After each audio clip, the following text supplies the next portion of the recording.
So today we have Dr. Johari with us, and he's been organizing this camp for how many years, sir? Almost 10 years. So almost 10 years we have been experiencing this amazing camp. So sir, अपना experience आप थोड़ा सा share करिए. आपको मतलब it's very overwhelming how wonderful it is.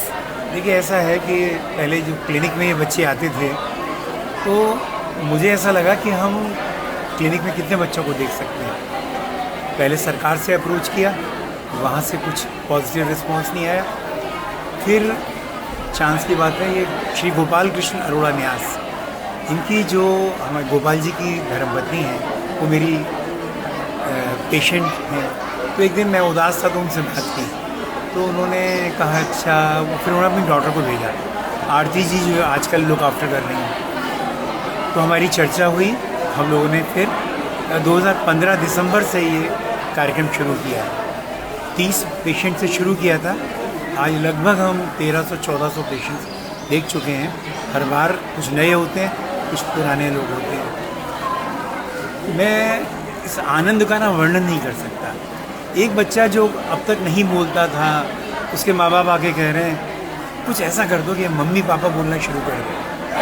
तो जब वो ऐसा करता है, बोलता है, अब तो ऐसे बहुत सारे बच्चे हैं जिनकी दवाई भी बंद हो गई, जो बिल्कुल नॉर्मल हो गए, नॉर्मल स्कूल्स में जा रहे हैं. उस आनंद को शब्दों में वर्णन करना बड़ा मुश्किल है.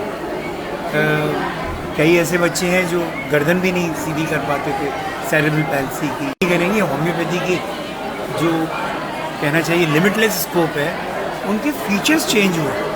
बहुत सारे पेशेंट्स ऐसे हैं जिनके फीचर्स चेंज हुए.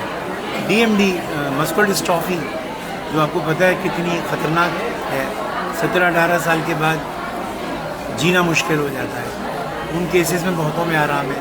CP के बहुत बच्चे जो कुछ भी अपने आप को संभाल नहीं पाते थे, अब खड़े होने का प्रयास कर रहे हैं. हम जितनी जिसकी ज़िंदगी बेहतर कर सकें, हमारा प्रयास यही है.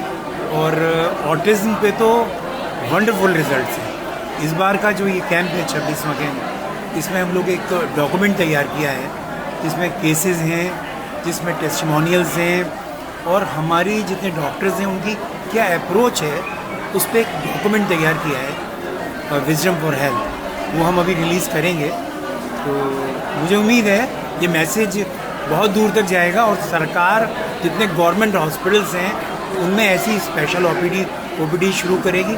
अब इससे जुड़ा हुआ एक और काम जो हम कर रहे हैं जो अकेले तो संभव नहीं है, वो ये है कि प्रिवेंशन पे काम करना, कि ऐसे बच्चे पैदा ना हो. तो उस पे काम करने के लिए मैं सौभाग्यशाली हूँ कि एक संवर्धनी न्यास एक ट्रस्ट है जिसमें हम गर्भ संस्कार पे काम कर रहे हैं. अभी हम लोग अप्रोच कर रहे हैं गायनेकोलॉजिस्ट को और सरकार को अप्रोच कर रहे हैं कम से कम होम्योपैथिक हॉस्पिटल्स में गर्भ संस्कार एंटीनेटल केयर जो है वहाँ शुरू करें. अगर कोई कॉन्फ्लिक्ट है मदर को, ये नॉर्मली ये सारी तकलीफ़ें प्रेगनेंसी के कॉन्फ्लिक्ट से हो रही हैं. हम होम्योपैथिक मेडिसिन के माध्यम से प्रेगनेंसी में ही उसको रिजॉल्व करके हम ठीक कर सकते हैं. उसका डैमेज जो है ना उसको चेक कर सकते हैं.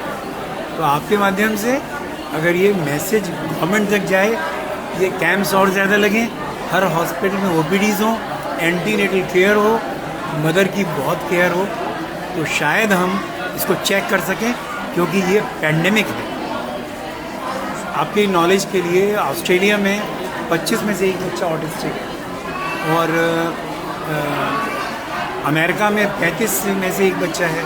हिंदुस्तान की भी यही स्थिति है और यहाँ तो बहुत सारा रिकॉर्ड भी नहीं होगा, हो सकता है इससे ज़्यादा की स्थिति. तो एक बहुत बड़ा पैंडेमिक है, कोविड से कहीं ज़्यादा.